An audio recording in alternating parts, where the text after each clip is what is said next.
Welcome HTML advance টিউটোরিয়ালে সকলকে স্বাগত জানাই। এইচটিএমএল অ্যাডভান্স টিউটোরিয়ালে আজকে আমরা জানব যে এইচটিএমএল এন্টিটিস সম্পর্কে। তো আজকেকার মেন টপিক হচ্ছে এইচটিএমএল এন্টিটিস। তো এর মধ্যে কি কি সাব টপিক আছে সেটা আমরা একটু দেখে নেব। প্রথমে জানবো যে হোয়াট ইজ এইচটিএমএল এন্টিটি, ঠিক আছে, যে এইচটিএমএল এন্টিটি জিনিসটা কী। তারপরে আমরা জানবো হোয়াই ইউজ এইচটিএমএল এন্টিটিস, মানে এইচটিএমএল এন্টিটিসটাকে আমরা কেন ব্যবহার করব, ঠিক আছে।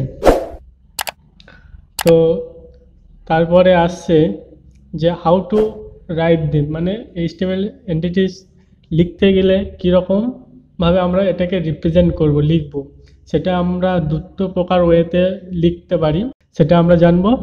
নেক্সট জানবো যে বেস্ট রিসোর্স সম্পর্কে, মানে এইচটিএমএল এন্টিটিসের রিসোর্স, মানে যতগুলো এন্টিটিস আছে সেইটা আমরা কোথা থেকে পাবো, ঠিক আছে।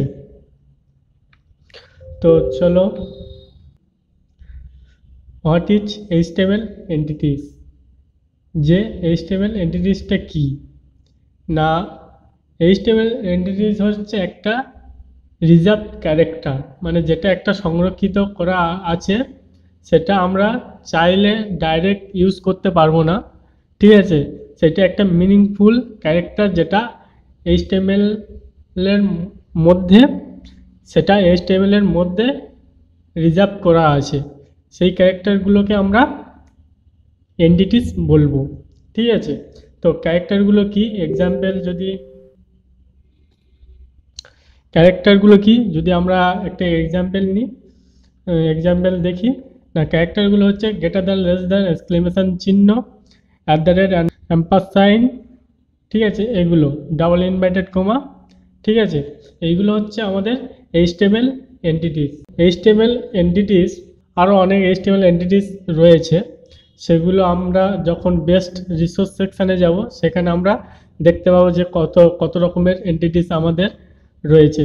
তাই ভিডিওটি স্কিপ না করে পুরোটা দেখতে থাকো, অনেক কিছু জানতে পারবে। তো নেক্সট আসছি যে হোয়াই ইউজ এইচটিএমএল এন্টিটিস, কেন আমরা এইচটিএমএল এন্টিটিসটাকে ব্যবহার করব।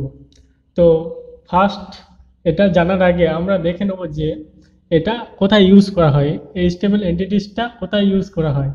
যে আমরা এখানে দেখো কোড স্নিপেট, যেখানে আমরা কোডটা লিখি, প্রোগ্রামিংয়ের যে কোডটা লিখি, সেই কোডটাকে ওয়েব ব্রাউজারে বা ওয়েব পেজে রিপ্রেজেন্ট বা দেখানোর জন্য আমরা ওই এইচটিএমএল এন্টিটিসগুলোকে আমরা, মানে সেখানে গ্রেটার দ্যান, লেস দ্যান, এইগুলো তো কোডের মধ্যে ব্যবহার করা হয়, সেগুলো সেই ওয়েবসাইটে দেখানোর জন্য আমরা ওই এন্টিটিসগুলো ব্যবহার করব।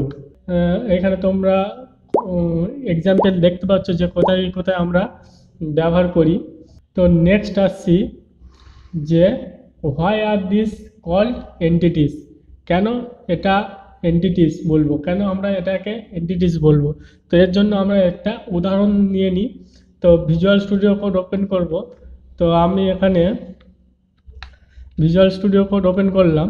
তো এখানে স্ট্রাকচারটা নিয়েছিলাম আগে থাকতে।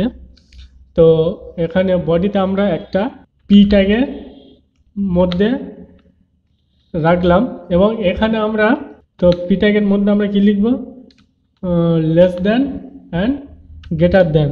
তো যদি এটা আমি লিখে যদি সেভ করে যদি আমি এটা ওয়েবসাইটে রান করি, তাহলে কি দেখাবে দেখি চলো।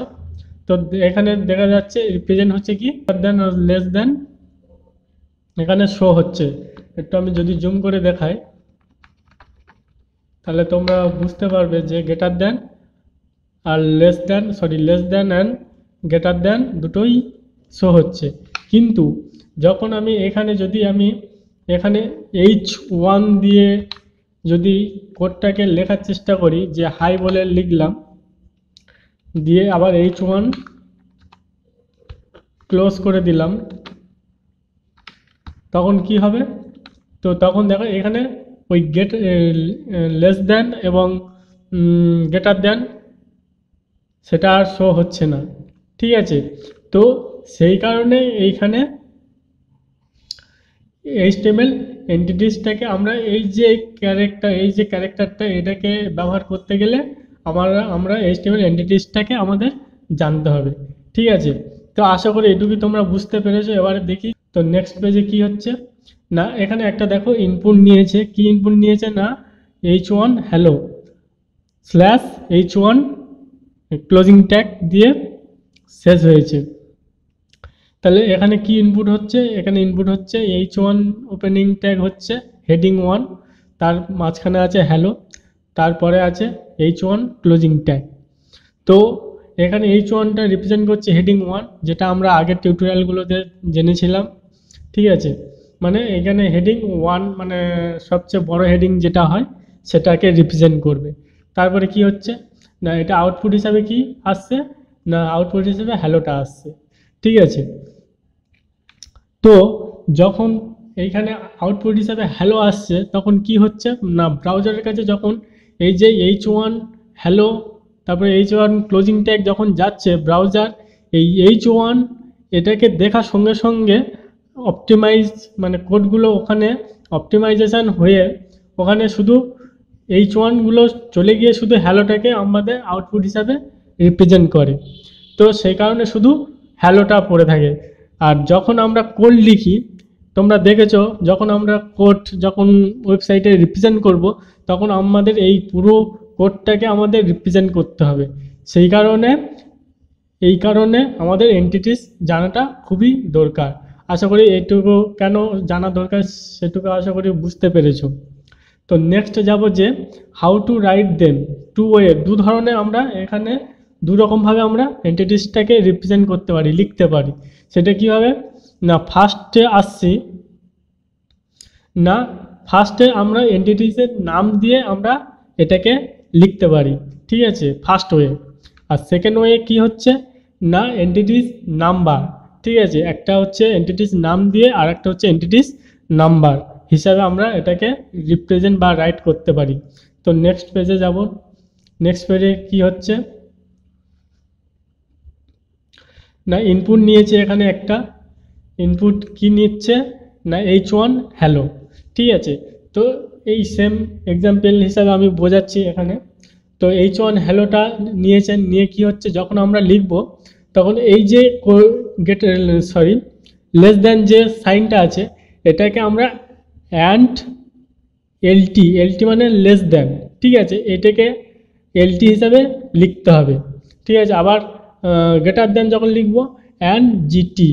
ঠিক আছে, এটাকে আমরা কি দিয়ে এন্টিটি নেম, এই নাম দিয়ে আমরা এটাকে লিখব। যখন আমরা কোড লিখব তখন অ্যান্ড এলটি এবং অ্যান্ড জিটি দিয়ে আমরা এটাকে লিখব।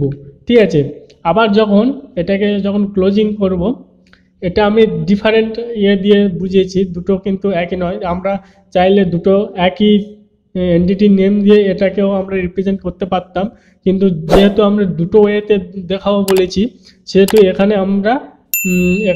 আমরা আর একটা ওয়ে এখানে একই সাথে বুঝিয়ে দিচ্ছি। তো আমরা চাইলে এটাও এইরকমভাবে লিখতে পারি, চাইলে আবার এইরকমভাবে আমরা রিপ্রেজেন্ট করতে পারি। ঠিক আছে, তো লেস দ্যান যখন আমরা লিখবো এটা অ্যান্ড হ্যাচ 60 দিয়ে সেমিকলন দিতেই হবে। ঠিক আছে, যখন আবার ক্লোজিং করবো গ্রেটার দ্যান দেবো অ্যান্ড হ্যাচ 62 সেমিকলন। তো এটাকে আমরা কি বলবো, এন্টিটি নাম্বার। এই এন্টিটি নেম দিয়ে এইভাবে রিপ্রেজেন্ট করা হয়, আর এন্টিটি নাম্বার এইভাবে আমরা একটা ক্যারেক্টারকে রিপ্রেজেন্ট করি। চাইলে যখন যেটাই মনে হবে সেটাইভাবে আমরা কোডটাকে এইভাবে লিখতে পারি, যখন যেটা চাইবো আমরা।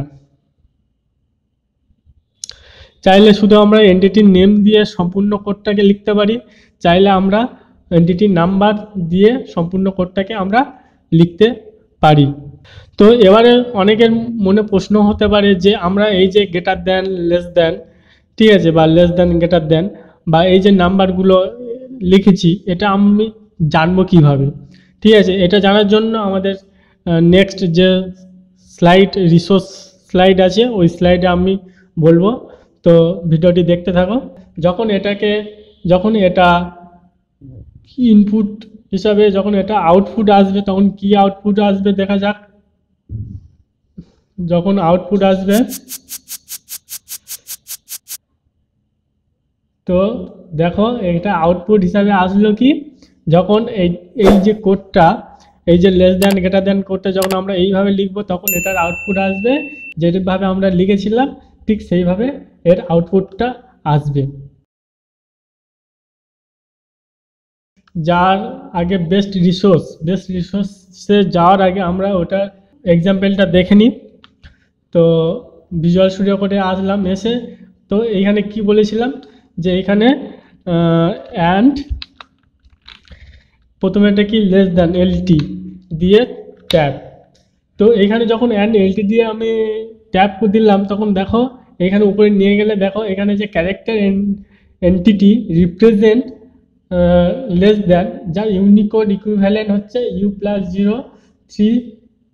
3C, যেটা ব্রাউজারের কাছে এই ধরনের কোড কোড কোড নিয়ে গেলে ব্রাউজার এই এই ক্যারেক্টারে রিপ্রেজেন্ট করে, মানে এই ক্যারেক্টারে শো করায়। ঠিক আছে, তো এটা লেস দ্যান হলো। এবারে গ্রেটার দ্যানটা দেবো অ্যান্ড জিটি দিয়ে ট্যাব। তো গ্রেটার দ্যানও এইটার same, character entity represent greater than Unicode equivalent U+003E। ঠিক আছে, তো এটা হলো। তো যেহেতু এটা নেম হিসাবে আমরা করছি সেহেতু এখানে আরেকটা এইখানে আমরা নাম্বার ওয়াইজ করব, যে অ্যান্ড হ্যাচ 60 সেমিকলন। ঠিক আছে, অ্যান্ড হ্যাচ 60 সেমিকলন। আর এইখানে আমরা লিখব কে অ্যান্ড হ্যাচ 62 সেমিকলন দিয়ে কন্ট্রোল এস করলাম, সেভ করে দেখি এখানে আউটপুট কি আসছে। দেখো H1, ঠিক আছে, H1 less than, H1 greater than, তারপরে হাই ক্লোজ হয়ে যাচ্ছে। ঠিক আছে, এই এই এই কোডটা রিপ্রেজেন্ট করার জন্য আমাদেরকে এন্টিটিসটা জানতে হবে। ঠিক আছে, তো এবার আসি যে বেস্ট রিসোর্সে, মানে কোথা থেকে গেলে আমরা এই এন্টিটিসের নাম্বার জানতে পারবো। তো তার জন্য আমরা একটা ওয়েবসাইটে ভিজিট করতে হবে। তো চলো দেখে নিই। প্রথমে google.com খুলে নেবে, নিয়ে এখানে লিখবে নিউজ টোরিয়াল। তো লিখে সার্চ দিলে যে প্রথম লিঙ্কটা আসবে এই লিঙ্কে প্রথমে ক্লিক করবে। করার পর দেখবে এইখানে যে প্রথম পোস্টটা দেখতে পাচ্ছ, যদি না দেখতে পাও এখানে সার্চ করে নেবে যে HTML। সার্চ করে নিলে এখানে চলে আসবে। তো এখানে HTML এই পোস্টটার মধ্যে যেতে হবে। এই আর্টিকেলটা ওপেন করার পর চাইলে তোমরা পড়তে পারো। তো এখানে নিচের দিকে নেমে এসে এখানে টেবিল অফ কন্টেন্টে গিয়ে এখানে দেখবে যে HTML এন্টিটিস, এখানে ক্লিক করবে। তো এখানে ক্লিক করার পরে দেখো HTML এন্টিটিসে চলে আসছে এবং এখানে দেখো নিচের দিকে আসবে, এসে এখানে HTML এন্টিটিস এক্সাম্পল। তো এখানে কিছু HTML এন্টিটিস দেওয়া আছে। তো নিচের দিকে আসার পরে তো এখানে দেখবে যে অল এন্টিটিস আর অ্যাভেলেবেল HTML অফিসিয়াল ডকুমেন্টেশন। তো এখানে ক্লিক করবে, করে এখানে একটু ওয়েট করার পরে দেখবে এইখানে HTML এন্টিটিসগুলো চলে এসছে। দেখো একটু আমি জুম করে নিচ্ছি বোঝার সুবিধার্থে। তো এখানে যেটা আমরা অ্যাকুরেট, এর আগে আমরা নেম হিসাবে যদি আমরা এটাকে ইউজ করি, এর আগে আমরা অ্যাম্পারসাইনের চিহ্নটা দেবো, দিয়ে দেওয়ার পরে এখানে আমরা ইউজ করতে পারো। এর গ্রাফিক্যালি কি হবে, সিম্বলটা এইরকমই সিম্বলটা দেখতে হবে। তো এখানে প্রচুর আছে, তুমি দেখে শেষ করতে পারবে না, প্রচুর আছে প্রচুর। ঠিক আছে, প্রচুর ক্যারেক্টার। তো এখান থেকে তোমরা তোমরা নেম ওয়াইজ এন্টিটিসের নেম ওয়াইজ যেটা পেয়ে যাবে। তো আরেকটা যেটা আমরা বলছিলাম যে নাম্বার ওয়াইজ, সেটা কীভাবে জানবো।